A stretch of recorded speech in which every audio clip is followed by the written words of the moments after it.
Сайн байцгаана үзэгчдээ. Алтан аргамж нэвтрүүлэг энэ удаагийн дугаартаа Монгол улсын үндэсний аюулгүй байдал, үндэсний язгуур ашиг сонирхол гэсэн сэдвээр үзэгч та бүхэнд хүрч байна. Энэ сэдвээр ярилцахаар бид гадаад харилцааны яамны үндэсний аюулгүй байдлын асуудал эрхэлсэн тусгай үүрэг гүйцэтгэгч элчин сайд Очир Жавыг ураад байна. Бидний урилгыг хүлээн авсан танд баярлалаа. За баярлалаа. Урьсанд их талархаж байна. За нэвтрүүлгийнхээ эхэнд уламжил ёсоор таны дипломат албанд ажилласан намтрыг бас үзэгчдэд танилцуулах нь зүйтэй баг. Та ер нь гадаад харилцааны салбарт хэдэн жил ажилласан? Тэр дотроо үндэсний аюулгүй байдал чиглэлд ер нь хичнээн жил ажиллав. Би 1984 онд Москвагийн олон улсын харилцааны дэд сургуулийг олон улсын хуульч дипломат мэргэжлээр төгсөж ирээд ажилласан. 1984 оноос хойш л энэ албанд хүчин зүтгэж байгаа. Дундуур нь улс төрд орсон явдал би 1990-аас 92 онд улсын махурлын гишүүн байсан. Дараа нь 2012-оос 17 онд үндэсний аюулгүй эдийн засгийн ажлын албаны дараагаар ажилласан. За өнөөдөр ингээд үндэсний аюулгүй байдлын асуудал хариуцаад яамандаа тусгай үүрэг гүйцэтгэгч элчин сайдаар ажиллаж байгаа. За улс орнуудын хувьд бол үндэсний аюулгүй байдал гэдэг энэ одоо чухал зүйлийг өөрсдийн өнцгөөс тодорхойлсон байдаг тийм ээ. Монгол улсын хувьд бол ер нь үндэсний аюулгүй байдал гэдэг зүйлээ ямар одоо зүйлд тулгуурлаж ер нь тодорхойлсон байдаг юм бэ? Үндэсний аюулгүй байдал гэдэг маань ер нь товчоор хэлэхдээ бол үндэсний язгуур ашиг сонирхлыг хангах гадаад дотоод таатай нөхцөл бүрдсэн байхыг хэлнэ гэж байгаа юм аа. Тэгэд үүнээс болуулаад үндэсний язгуур эрх ашиг сонирхол гэж юу вэ гэдэг асуулт гарч байгаа үз. Үндэсний язгуур ашиг сонирхол гэдэг маань үндэсний аюулгүй байдлын үзлэг баримтад дурдсанаар 7 зүйл бий л дээ. Түүнийг товчхон хэлэхдээ нэгдүгээрт нь Монголын ард түмэн өөрийн соёл иргэншлийн хамт оршин тогтнож явах ёстой. Хоёрдугаарт нь Монгол улс тусгаар улс, бие даасан тусгаар улс байх ёстой. Бүрэн эрхэнд хангагдсан байх ёстой.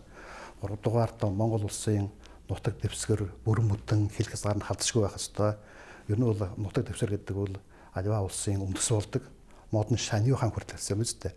Газар бол улсын үндэс мөн гэж. За дөрөвдүгээрт нь үндсэн хуульд байгууллагын аюулгүй байдал хангагдсан байх ёстой. Тавдугаарт нь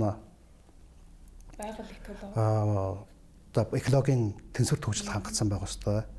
За түүний дараагаар эдийн засгийн тогтвортой хөгжил хангагдсан байх ёстой. Тэгээд 7 зүйл бий л дээ. Мэдээллийн аюулгүй байдал бас мэдээллийн аюулгүй байдал бас орно. Мэдээллийн аюулгүй байдал бас хангагдсан байх ёстой. За үндэсний язгуур ашиг сонирхлыг хангах одоо гадаад дотоод таатай нөхцөл баталгаатай хангагдсан байх ёстой гэж байна. Энэ юу хэлдэг юм бэ? Одоо хэрхэн хангагдсан байх ёстой вэ гэдгийг үндэсний аюулгүй байдлын үзлэг баримталд 3 дахь үлгэртэл заасан байдаг. Их олон даалтууд бий л дээ. Түүнийг одоо сонирхоод зал дүрээр нь үсэх юм бол хэр зэрэг хангагдсан байна гэдгийг үнэлж болно.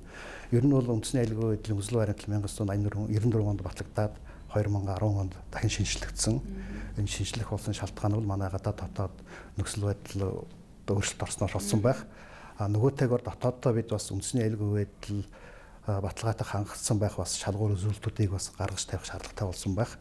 Ер нь бол та бүхэн үндэсний аюулгүй байдлын үзлэг баримтлалын заалтуудыг үсэх юм бол тийм төвшөнд хүрсэн байна, ийм зохих төвшөнд хүрсэн байх ёстой гэсэн заалтууд нэлээд бий. Уул төслийг боловсруулахдаа одоо тэдэн хувь 30% хангагдсан байна, 40% хангагдсан байна гэдэг төсөл оруулсан юм байл л дээ. Улсын хурл батгахтаа бол ийм хатуу заалт шаардлагагүй баха зохих төвшин тийм ээ гэсэн томьёолоор оруулсан байдаг. Ийм шалтгаанаар бол 2010 онд үндэсний аюулгүй байдлын үзлэг баримтлалыг шинжилсэн. За энэ үзлэг баримтлал 2020 он хүртэл үйлчлэх ёстой гэж батлагдсан юм л дээ. Тодорхой хугацаа тэнтэй заасан юм байхгүй. Тэд төсөөлөгтэй бол 2020 онд энэ үндэсний аюулгүй байдлын үзлэг баримтлал дахин шинжилэгдэх ёстой гэж л ойлголтоор анх баталсан байх. За өнөөдрийн үндэслэлээс харах дээр бол энэ 2010 онд батлагдсан үзлэг баримтлалаа бас шинжлэх шаардлага бас гарч байгаа юм уу гэж би дотор хойдоо боддог л доо. Тэгээд тухайлах юм бол энэ дэлхийд дахинд 2010 онд юу болж исэн бэ гэвэл даяаршлал гэдэг үйл явц өрнөжсэн. За өнөөдрийн үндэслэлээс харах дээр бол даяаршлал маань одоо дангааршлалаар солигдож байгаа ч юм уу. Энэтэй холбоотойгоор бас үндэсний аюулгүй байдалтай бодолцох, нэмж тусгах, харгалзах зүйлс бас нэлээд гарч байгаа бах. Тийм болохоор өсөл баримтлаа бас дахин харж үзэх шаардлага гарах болов уу гэж бодож байна. За үндэсний аюулгүй байдлаа хангах тулгуур одоо суур баримт бичгүүд ямар баримт бичиг байдгийг ер нь хичнээн ийм баримт бичиг байна. За үндсэн хууль бол манай ер нь улсын үндсэн хууль шүү дээ. Тулгуур бол баримт бичиг байна мөн. За үндэсний аюулгүй байдлын зөвлөлийн хууль гэж бий. За үндэсний аюулгүй байдлын тухай хууль гэж бий. За үндэсний аюулгүй байдлын өсөл баримтлал гэж бий. За эдгээр баримтч бол нэг талаасаа хууль зүйн үндэс нь болж байгаа. Өсөл баримтлалыг наваад өсвөл бодлогын үндэс болж байгаа. Өөрөө бас батлан хамгаалах цагаан номлол энэ төр бас хавсарч үндэсний аюулгүй байдал хангахад хэрэглэгдэнэ. За салбарын баримтчгууд бий. Жишээлх юм бол гадаад бодлогын өсөл баримтлал байна.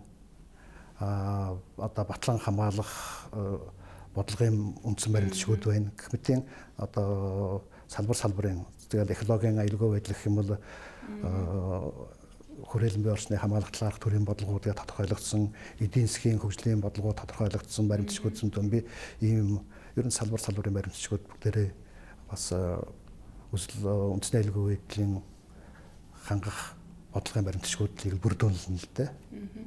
Үндэсний язгуур эрх ашигыг хангах гэдэг нэг юм тодорхойлт байна л да. Энийг та илүү тайлбарлаж өгөөч.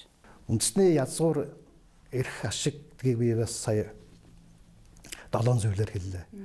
Энэ 7 зүйлийг өөрөөр хэлбэл үндэсний язгуур эрх ашигаа хаанаа бас одоо хамгаалдаг, сахидаг ийм байж ижил хангалттай шүү дээ, тийм ээ. Өнөөдрийн өндөрлөгөөс харах дээр бол зарим тохиолдолд шийдвэр гаргах төвшөнд үндэсний язгуур эрх ашигаа омортдог ч юм уу, ийм одоо жишээг бол олныг татчихвал л доо ийм ажиглагддаг. Та нэг тодорхой жишээ татаач. Жишээлх юм бол үндэсний эрх ашигыг омортно гэдэг маань юу гэсэн үг вэ гэхээр иргэнээсээ ахуулаад одоо төр нь ерөнхийлөгч нь хүртэл, тийм ээ. Парламентын төвшөнд, засгийн газрын төвшөнд хаанаа бүгдээрээ үнийгээ хүндгэн эрхэмлдэг байх ёстой. Үндэсний язгуур эрх ашигаа умартсан тийм жишээ бол олон байж болно. Жишээлх юм бол гадаад харилцаан дээр бол одоо орон нутгийн ч юм уу, салбарын ч юм уу эрх ашиг давамгайлсан тийм гэрээ хэлсэрүүд хийгддэг явдал нэлээд бий л дээ. Жишээлх бол би танад жишээ хэлээ л дээ. Нэг сум одоо хөрш улстай очоод стратегийн түншлтийн хэлсээр гэж байгуулсан байгаа шүү дээ. Гэх мэтээр өөрийн орон нутгийн ашиг сонирхлын үүднээс, өөрийн салбарын ашиг сонирхлын үүднээс ч юм уу, зарим тохиолдолд бол өөрийн бүлэглэлийн үүднээс аливаа асуудал ханддаг. Үндэсний язгуур эрх ашигаа омордог зүйл ажиглагддаг. Энэ нэргээд сөрөг нөлөөллийг авчирна гэсэн. Энэ нэргээд сөрөг нөлөөллийг авчирна. Бид ер нь бол үндэсний аюулгүй байдлын тулгуур ойлголтуудыг бол бас манай үзэгчдэд сонирхож үзэх хэрэгтэй гэж би бодож байгаамаа. Үнийг бас хэлье гэж бодоод байгаа. Өсөл баримтлалыг үзэх дээр бол тэнд үндэсний аюулгүй байдал гэж юу, үндэсний язгуур эрх ашиг гэж юу, үндэсний аюулгүй байдлыг хангах баталгаа гэсэн нэг ойлголт бий. Тэр баталгаа ямар байж хангах вэ гэхээр төр байж хангадна. Төрийг тогтолцоо бол үндэсний аюулгүй байдлыг хангах баталгаа мөн гэдэг. За төр маань өөрөө ямар байх ёстой вэ гэдгийг бол өсөл баримтлал дээр дурдсан байгаа. Нэг 5 зүйлээр төрийг тодорхойлж болно л доо. За нэгдүгээрт нь хүний эрх хэрэгчлөөг дээдлэх зарчмыг сахисан төр байх ёстой. За хоёрдугаарт нь бол хууль ёсыг дээдлэх зарчмыг сахисан төр байх ёстой. Гуравдугаарт нь үндэсний ивнэгдлийг хангасан төр байх ёстой. Дөрөвдүгээрт нь парламентын засаглалд суурилсан төр байх ёстой. За тавдугаарт ардчилсан төр байх ёстой гэдэг. Мөн үндэсний аюулгүй байдлын одоо баталгаажилт гэсэн ойлголт бий. За энд юу ордог вэ гэхээр төр, нийгэм, хүний аюулгүй байдал уялдан харилцаатай жигд хангагдсан байдлыг баталгаажилт гинэ гэдэг. Тэгээ төрийн аюулгүй байдал хангагдсан байгаад нийгмийн анхдагч нэгж болсон гэр бүлийн ч юм уу хувь хүний аюулгүй байдал хангагдаагүй байвал манай үндэсний аюулгүй байдал бүхэлдээ бас баталгаажилттай дутамг байна л гэж хэлэх гээд байгаа байхгүй юу. Та энэ салбарт олон жил ажилласны хувьд ер нь ингээд дүгнээд харахад Монгол улсын гадаад аюулгүй байдлын орчин өнөөдөр ямар түвшинд байна? Өмнөхөөсөө ямар байна? Өмнө нь ямар байсан юм? За 2020 он гарчлаа. Дэлхийд дахины одоо юу болох нь үгээд судлаачид, тоомчид ер нь бол мэрэгжлийн хүмүүс л өөрийн төвлөлтөд хийж яана л да. Тэгээ тэр бүгдийг хараад тах дээр бол за мэдээж 2020 онд олон улсад бас сонгуул явагдах нь Америкт Трамп гарах нь үгүй юу гэдэг асуудал байна. Өмнө Солонгост сонгуул болох нь манай ч гэсэн сонгуультай шүү дээ. За бас эерэг үзүүлэлтүүд бол Токиогийн олимп болох нь за үүний хажуугаар бас дэлхийд дахины сэтгэл санааг зовнилж байгаа асуудал байна л да. Жишээлх юм бол эдийн засгийн өсөлтөс харамжчих нь ялангуяа Европын банкуд бас нэлээд сандралд орох шинжтэй гэж тамшид судлаач тусаж байгаа юм байна л да. За ер нь үйл явцыг хараад тах дээр бол энэ националист тийм ээ популист хандлагууд бол улс асуудал нэлээд өргөжж байгаа, олон улс даяар өргөжж байгаа. За энэ юутай холбоотой вэ гэхээр бол энэ одоо Америк нэгд гэдэг шиг тийм ээ Орос нэгд гэдэг шиг энэ улс орнууд бие даасан өөр өөрийн бодлогоор яваад байгаа.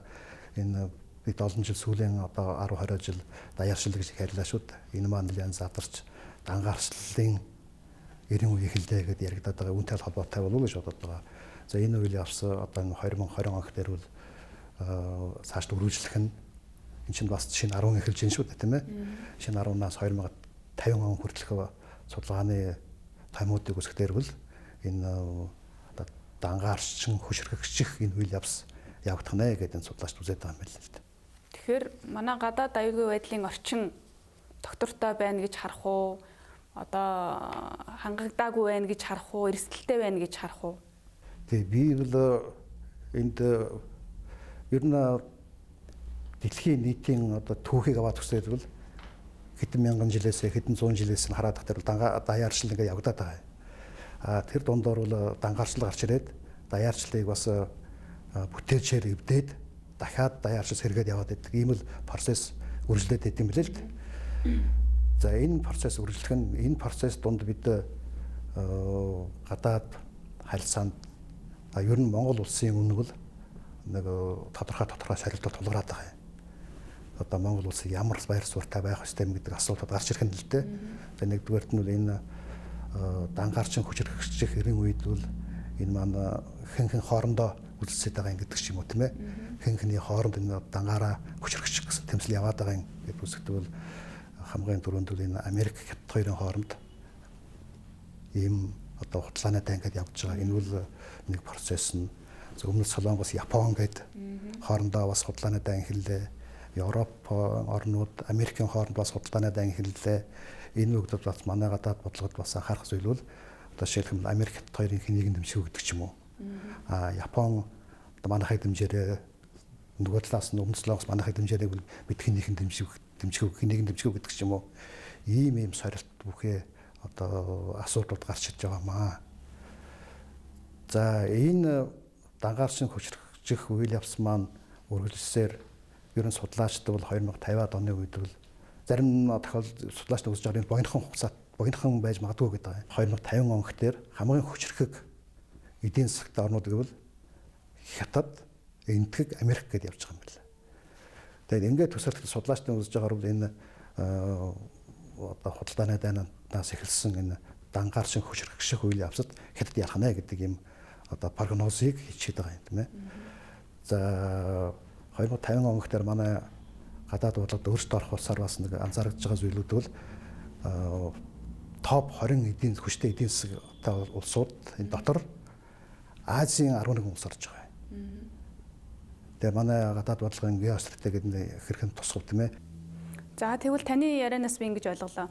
Ирэх 2050 он гэхэд ер нь геостратегийн эдийн засгийн бодлого Аз төв рүү хэлбэх нь бол тодорхой байна. Манай өмнөд хөрш одоо дэлхийн тэргүүлэгч эдийн засгийн одоо байр суурь улам ахиулах нэ. Тийм ээ, ийм нөхцөлд Монгол шиг одоо ийм хоёр том гүрний дунд оршдог. Тийм ээ, цөөн хүн амтай, том нутаг дэвсгэртэй ийм одоо олон улсын түвшиндөө баг гэдэг ийм статустай орны хувьд үндэсний аюулгүй байдлаа хангах тийм ээ амин чухал ийм сорилтууд бас гарч ирэх нэ. За ер нь энэ дунд баг улс ашиг сонирхлоо ер нь яаж хамгаалж явах хэрэгтэй юм?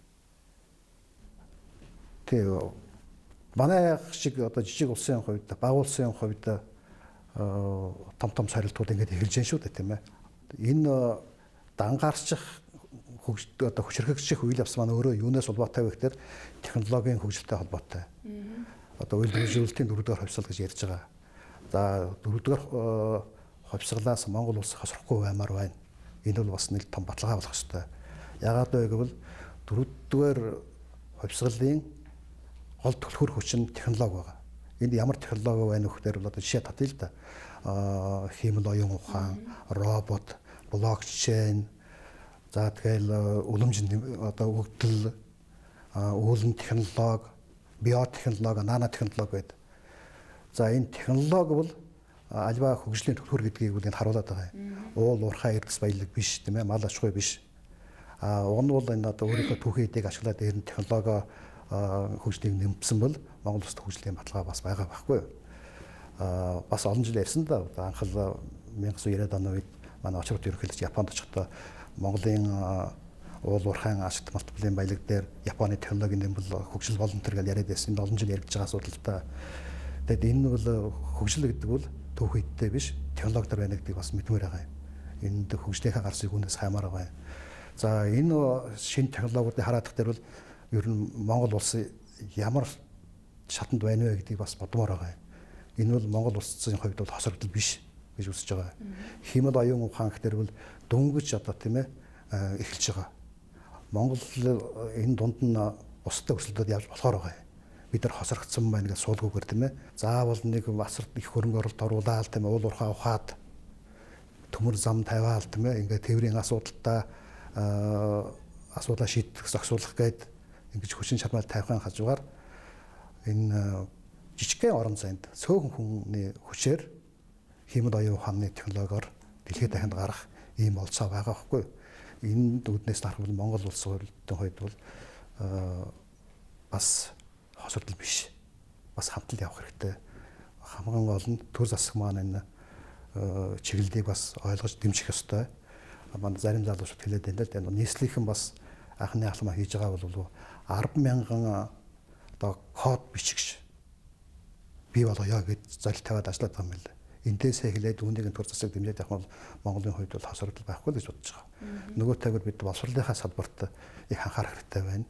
Тийм ээ. Одоо энэ орчин үеийн технологийн чиглэлээр инженерүүдийг сайн бэлтгэмээр байна. Ингээд бүсгэд бол манайд бол баг боврын улс гэлгүйгээр энэ хувьсгалын 4-р шатанд өрийн гэсэн онцлогтойгоор оролцох боломж байна. Жишээлх юм биотехнологи ч гэсэн, нанотехнологи ч гэсэн тийм ээ Монгол улсад бас өрн бай биш шүү дээ. За үндэсний язгуур ашиг сонирхлыг хангах гадаад таатай нөхцөл бүрдэх гэж нэг ийм цаг үе бас байдаг юм байна. Тэгэхээр ийм үеуд манад ямар үеудэд байсан өнөөдөр одоо энэ гадаад таатай нөхцөл нь хангагдсан тийм үе байна уу эсвэл өөр байна уу? Таны харж байгаагаар. Одоо саяын хэлдгээр дангаарчин хөшрөгдөж байгаа энэ нөхцөлд бол манай үндэсний аюулгүй байдалд манай гадаад бодлогод ер нь манай улс орны өмнө бол бас нэг том сорилт тулгарч байгаа. Энэ гүрнүүд чинь дангаараа хөшрөгчих гээд өрсөлдөхийн хажуугаар бусад буурай, баг буурай орнуудыг бэрхшээлд оруулах тийм бодлого явуулж байгаа. Ер нь олон улсад явж байгаа энэ процесс хатар нэг 3 зүйл ашиглагдаад байгаа юм. За хөшрөгдөж байгаа орнууд бол баг буурны орнуудад нэгдүгээрт нь дотоод нь хуваагдал бий болгоод байгаа юм. Одоо элдв бусын шашны хуваагдал байна уу, нам улс төрийн хуваагдал байна уу, орон нутгийн хуваагдал байна уу, одоо хөрөнгөтэй хөрөнгөгүй одоо боловсролтой боловсролгүй хуваагдал юм уу, төрөл бүрийн хуваагдал бий болгож байгаа. Хоёрдугаарт нь эдийн засагт нь хүндрэл учруулж байгаа. Тийм ээ. Одоо манайх бол эдийн засгийн одоо хямралтай байдалтай байна гэж зарим дүгнэлт тийм ээ. Ер нь бол хүндрэл байна гэж ярьдаг. За гуравдугаарт нь энэ хоёроо дулдуйдаад нийгэм улс төрийн тогтворгүй байдал бий болгодог. Ийм 3 процессыг явуулаад байгаа. Ер нь судлаач хэлэхдээ бол энэ домино эффект гэсэн процесс яваад байна. Даалгавч ингээд тавиад нэг нь унах дээргээ цогцоод унахчдаг шүү дээ тийм ээ. Энэ домино эффект гэдэг ийм процесс явааныг судлаачд нэрлээд байгаа. Энэ процессыг хараад ахтар бол энэ дангаарчин хөшрөгч гөрнүүд бол буурай орнууд за тэр дундаа мэдээж Монголыг онлоод тийм ээ энэ домино эффектээр үйл явцыг өнүүлэх тийм бодлого явуулж магадгүй л гэж боддог байхгүй. Тийм болсчгүй л гэж боддог. Олон улсын түвшинд бол таны саяны яг ярьж байгаа энэ их гүрнүүд өөрийн иргэшээлтэд оруулахын үйл явц бол байна гэж байна. Энийг явуулахдаа зөөлөн хүчээр буюу зөөлөн хүчний бодлогоор одоо явуулдаг гэж одоо судлаачид бол үздэг шүү дээ, тийм ээ. Тэгэхээр зөөлөн хүчний бодлого манай улсад хаанаас илүү их нөлөөтэй байна өнөөдрийн байдлаар. За ер нь бол за альва том гүрэн Монголыг сонирхож магадгүй. Монголд ийм домино эффектээр үйл явцыг өрнүүлж төсөлж үйл явдалд оролцож магадгүй тийм ээ. Зарим орны одоо төлөөлөгчд элчин сайдын яамныхан ч юм уу одоо Баян хөлөг аймгаар яваад байна гэж надад сурах сонцогдоод байгаа юм л та тийм ээ. Тэгэхээр зарим тэр улс бол Монголын эмзэг байдал нь одоо энэ хагарал бутрал бий болгох энэ домино эффектийг ихлүүлэх үйл явц нь Монголын баруун хязгаарт байж магадгүй, шашны асуудал, үндэсний асуудал гэх юм уу юм байж төсөөлж магадгүй л дээ. Үүнд бид бас нэг болгоомжтой үндэсний хэрэгжүүлгүүднээс хандмаар юм байна. Ер нь зөөлөн хүчний бодлого гэдэг бол хятадаас бол мэдэрч байгаа шүү дээ манайх бол тийм ээ. Эдийн засгийн хувьд нөлөөлөлд оруулах өөрийнхөө одоо олон жилийн хэрэгцээнийхээ хангалтыг бааз суурь болгох тийм ээ. За тэгээд боловсролын чиглэлээр одоо Монголын хөх залуусуудыг олноор тэтгэлгээр авч сургах. За жишээхээр бол манай сэтгүүлчдийн хүртэл хэдэн зуугаар нь авч байгаа үстэй тийм ээ. Ингээд өөрийнхөө бодлогыг зөөлөн маягаар ингээд тайлбарлаж нөгөөтэйгүүрээ өөрийнхөө нөлөөлөлд одоо зөөлөн хүчээр зөөлөн бодлогоор оруулах. Нэг ялангуяа өвөр Монголд өрсөлдүүлж дэлхийд дахинд хөгжил нь өвөр Монголд төлөх юм байна гэдэг ойлголт өгч юм ингээд дандаа юм эдийн засгийн соёл боловсролын чиглэлээр күнсийн төвүүдийг Монголд явуулах гэдэг юм уу юм зөөлөн хүчний бодлого гэдэг бол бид нар мэдрээд байгаа юм. Хятадын зүгээс бол хойд хөршийн зүгээс бол илүү одоо хуучин арга барилаараа одоо бэр үзүүлэх тийм ээ хандах одоо даван байж гэнэ л гэж боддог юм. Ер нь Төв Азийн орнууд хүртэл ярьдаг болсон байл л дээ. Төв Азийн хувьд Хятад бол банк мөнгө төр гэсэн үг, Орос бол танк гэсэн ийм ойлголт яриа хүртэл байдаг. Ер нь сүүлийн үйл явцаас харах дээр бол Оросууд маань ингэж ярьдаг болсон шүү дээ. За Монгол улс Хятадын зөөлөн хүчний бодлогод автаж байна. Хятадын мөнгөийг дагаж байна ч гэдэг юм уу тийм ээ. Ийм хандлагууд гарч байгаа. За бусад улсын зүгээс ч гэсэн ямар хандлага байгаа бас л бид тогтоож баг улсын хувьд аюулгүй байдлаа хангахлаар бас юм бодгол хэрэгтэй юм байна. Барууны өнцгөөс бол соёл боловсролын эдийн засгийн чиглэлд илүү их зөөлөн хүчний бодлого нь манад бас яваад байна уу да гэж ажиглагддаг шүү дээ. Тухайлбал та жишээ аваад нэг яриач одоо энэ этгийн хувьд байна бас тийм ээ энэ бүс нутгийн том гүрний хувьд. Сүүлийн жилүүдийн үйл явцыг харах дээр бол нэг хүчээр төрөмгөлөх юм бага л да. Ер нь дэлхийн одоо томоохон дайн гарах магадлал бага. За одоо жишээлбэл Америк, Иран ч юм уу, Америк хятад ч юм уу хоорондоо муудалцдаг дээр бол нэг сүрхий том дайн гарах магадлал бага. За орон нутгийн жижиг зэвсэг мөрөлдөөнүүдийг ашиглаж магадгүй. Тийм болохоор дэлхийд дахинд ер нь бол энэ даяарчлалын чинь хэдэн зуун жилийн төөх байна шүү дээ. Дандаа соёл боловсрлоор ч юм уу зөөлөн хүчний бодлогоор л биендээ нөлөөлж идэх. Энэ тэгвэл манайд бол оюун санааны хурц гэдгээрээ тийм ээ. Бас л нөгөө тэгвэр 2050 он дээр бол дэлхийд хоёр торох том эдийн засаг гэдгээрээ бас манай том л хөрш. За энтгэх оронт за би сүүлд нь Туркт байлаа гэхээр бол Туркийн бодлого бас сонин шүү дээ. Хөрс ирэлт орнуудтай бол гурван зүйлийн бодлого явуулаад байдаг. За тэр бол том аримтай. НАТО-гийн том хураа замын том арим байна гэсэн мөртлөө бас зөөлөн хүчний бодлогоор Европ руу тэлэх. Тэрний юу гэсэн үг вэ гэхээр бол бараа таварын шүлэг туршлага бий болгох юм. Турк бол өөрөө үйлдвэрлэж шарна тийм ээ. Өөрийнхөө бараа таврыг чөлөөтэй болгох гэдэг шүү дээ. Тий. Мөнгө одоо банкны гүйлгээг чөлөөтэй болгох юм. Хүмүүсийн одоо иргэдийн зорч төлөвлөгөөний чөлөөтэй болгох ийм бодлого. Энэ бол Туркийн одоо зөөлөн хүчний бодлогын онцлог л доо. Тэгээ Турк бол одоо 70 гаруй сая хүн хямдтай том улс чинь хүмүүсийн одоо ирээдүйн зочд хөдөлгөөний чөлөөтэй болгоно гэдэг маань бол бас нөгөө талаасаа бас эмзэг төрүүлдэг л дээ. Жишээлх юм бол энэ гурван нөхцөлийг одоо Европын холбоор нөрөд хүлээж аваад Европын холбоонд төрөх орон элслэхтэр бол маш шатлалтай эдийн засгийн хувьд хүн амын хувьд олон тийм ээ ийм л улс Европын холбоонд орлоо гэхээр бол жижиг орнууд үнээс имээгээд зөрөөд гарна гэсэн асуудал байдаг шүү дээ тийм ээ. Тэгэхээр өнөөгийн нөхцөлд бол ер нь бол оюун санааны хувьд, технологийн хувьд, эдийн засгийн хувьд энэ хүрээгээ тэлэх зөөлөн хүчний бодлого давамгаалж байгаа шүү дээ. Ер нь олон улсын харилцааны онолын нэг хэн хүчтэй ноёлдог гэсэн онол биш үү тийм ээ. Тиймэрхүү тэр нь бол хуучны хараавал цэрэг зэвсгийн хувьд хүчтэй нь биш, эдийн засгийн хувьд, технологийн хувьд хүчтэй нь л өөрийнх нь нөлөөллийг тогтоох, бусдын нөлөөд орохгүй байх баталгаа нь болдог. Зарим улс орнуудын зөөлөн хүчний бодлого бол одоо маш их тодорхой. Улс орнуудад ч тэр бүс нутагч тэр тодорхой улс шүү дээ. Тухайлбал одоо Өмнөд Солонгосын K-pop урсгал байна, кино байна тийм ээ, цуврал кино. Сүүлийн үед бол одоо таны сая ярьсанчлан одоо Туркийн бас зөөлөн хүчний бодлого бол дэлхийд маш хүчтэй явж байна. Урлагаар дамжуулаад, соёлоороо дамжуулаад, ялангуяа одоо цуврал кино тийм ээ, дуу клип гэх мэтэр. Тэгэхээр энэ одоо зөөлөн хүчний бодлогод манайх шиг одоо улс орон ер нь ямар дархлаатай байх хэвтэй. За дуу хөгжим сонсох, кино үзэх нь бол одоо хувь хүний эрх нь мөн тийм ээ. Гэхдээ тухайн улс орон бас хязгаарладаг тийм бодлого барьдгүй. Одоо ер нь дангаарч хүчрэгч гэдэг маань бол өөрийгөө хамгаалах тэгээд зөрүүлээд өөрийнхөө нөлөөллийг бусдад одоо түгээх л орлого шүү дээ тийм ээ. Өөрийгөө хамгаална гэдэг маань өнөөгийн худалдааны дайнаас харах дээр бүх зүйлээр протекционист бодлого яваад ирчлээ. Худалдааны хувьд за соёл урлагийн хувьд ч юм уу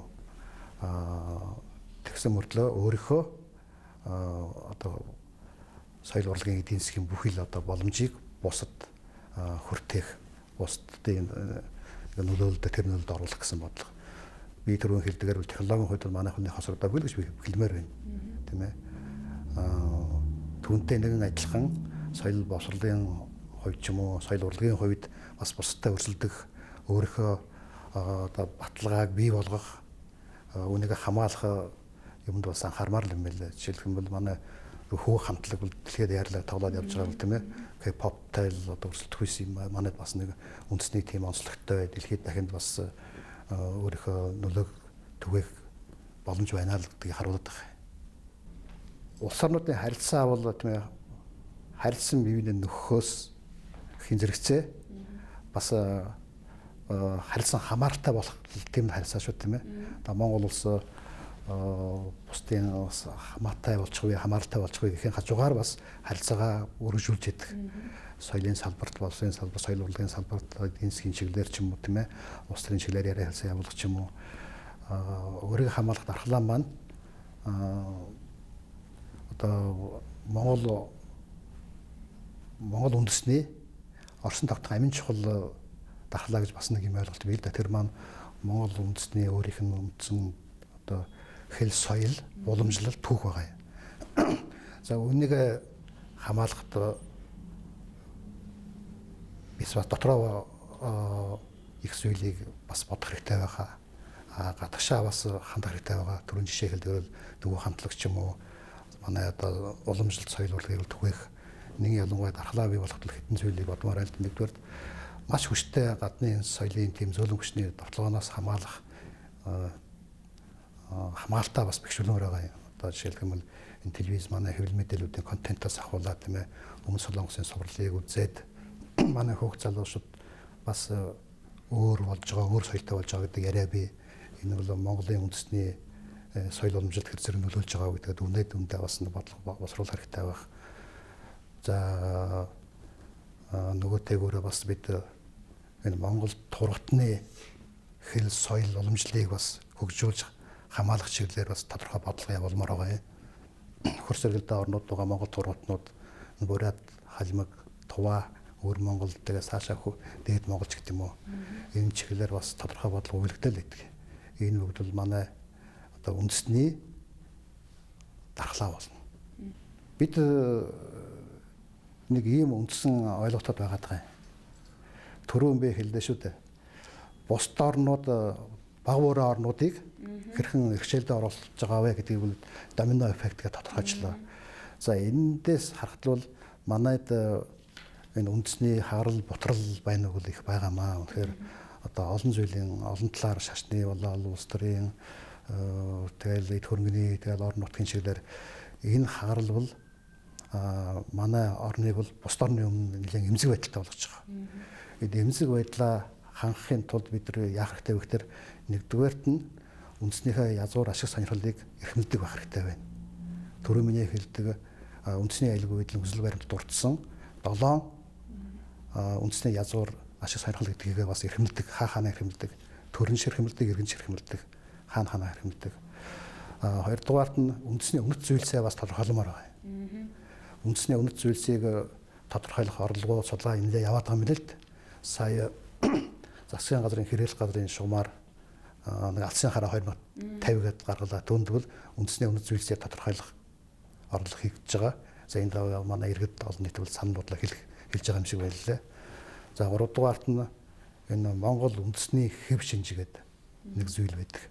Үүнийг тодорхойлохгүйгээр бид бас болохгүй нэ. Энэ харал ботрол одоо газар авч байгаа нөхцөлд дэлхийд даяар ингээд дангаарчин хүчрхэгчийн үйл явж байгаа үед бид энэ Монгол үндэсний хэв шинж гэж юу гэдгийг маш сайн тодорхойлох хэрэгтэй байна. Зарим одоо манай судлаачдууд энийг бол үндэсний амин чанар гэж тодорхойлж байгаа, үндэсний ижилсэл гэж тодорхойлж байгаа. За тэр яаж тодорхойлоод яаж тогтох нь хамаалах.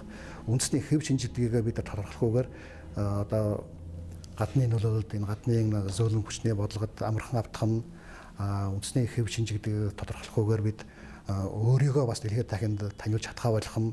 Өнөөдрийн байдлаар Монгол гэдэг нь Чингисийн Монгол гэж тодорхойлж байгаа тийм ээ.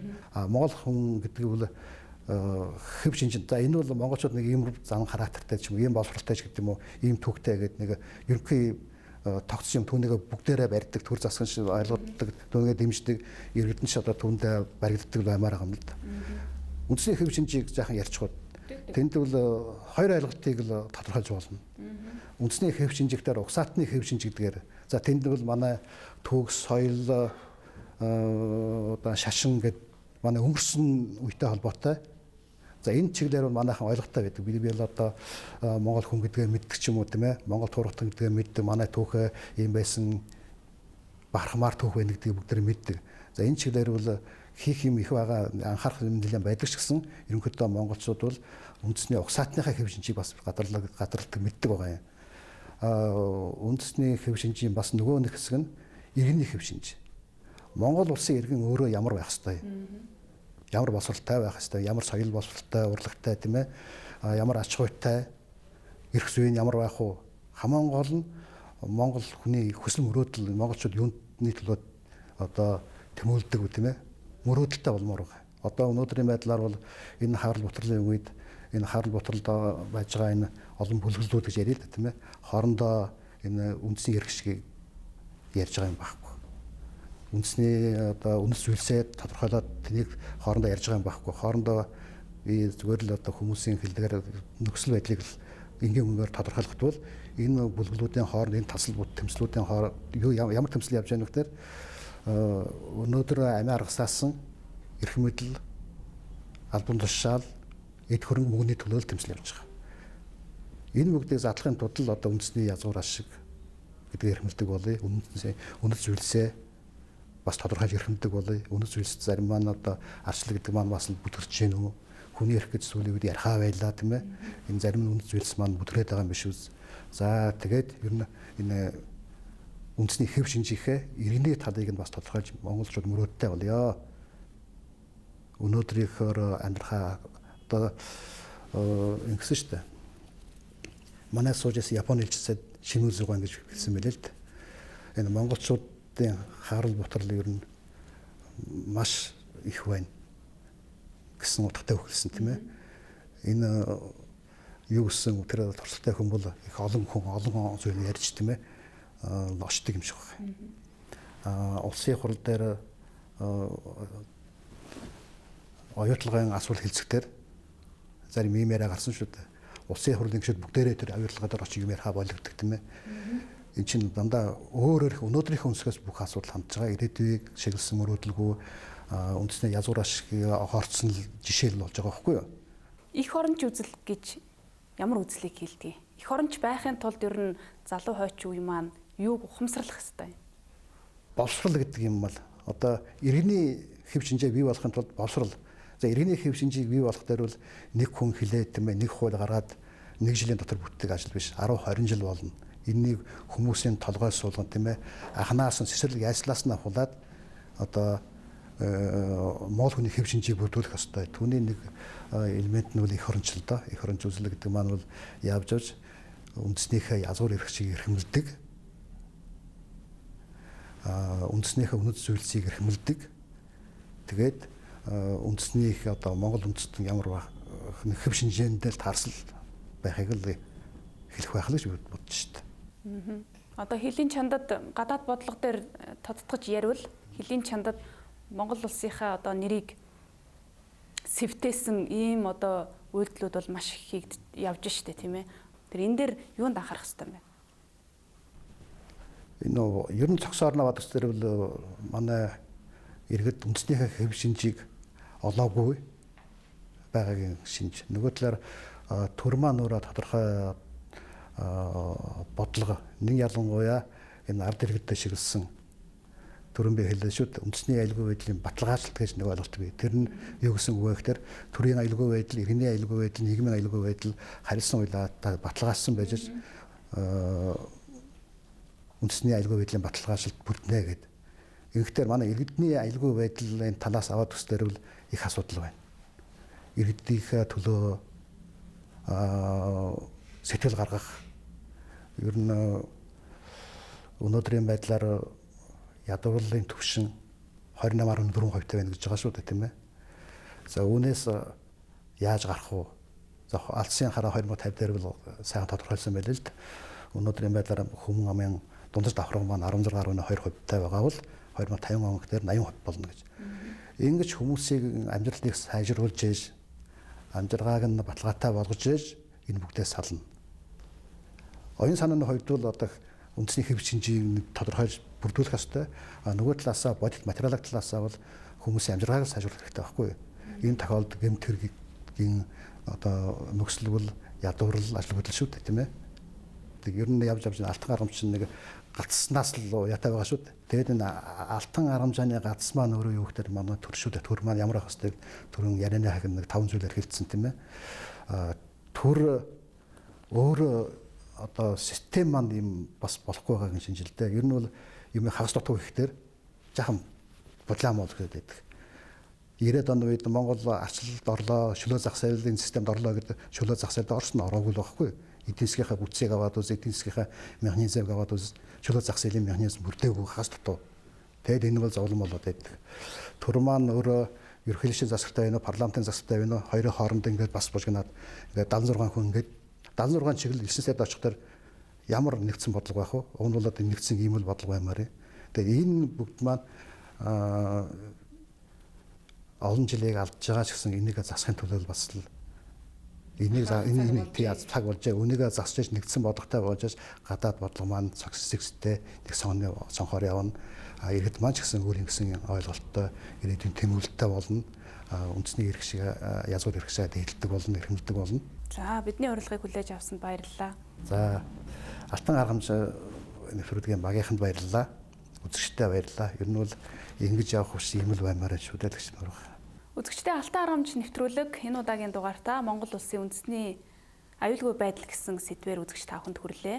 Энэ удаагийн дугаартаа бид гадаад харилцааны яамны үндэсний аюулгүй байдал хариуцсан тусгай үргийн элчин сайд Очир Жавыг урьж оролцууллаа. Бидний нэвтрүүлгийг сонгож үзсэн үзэгчид та бүхэндээ баярлалаа.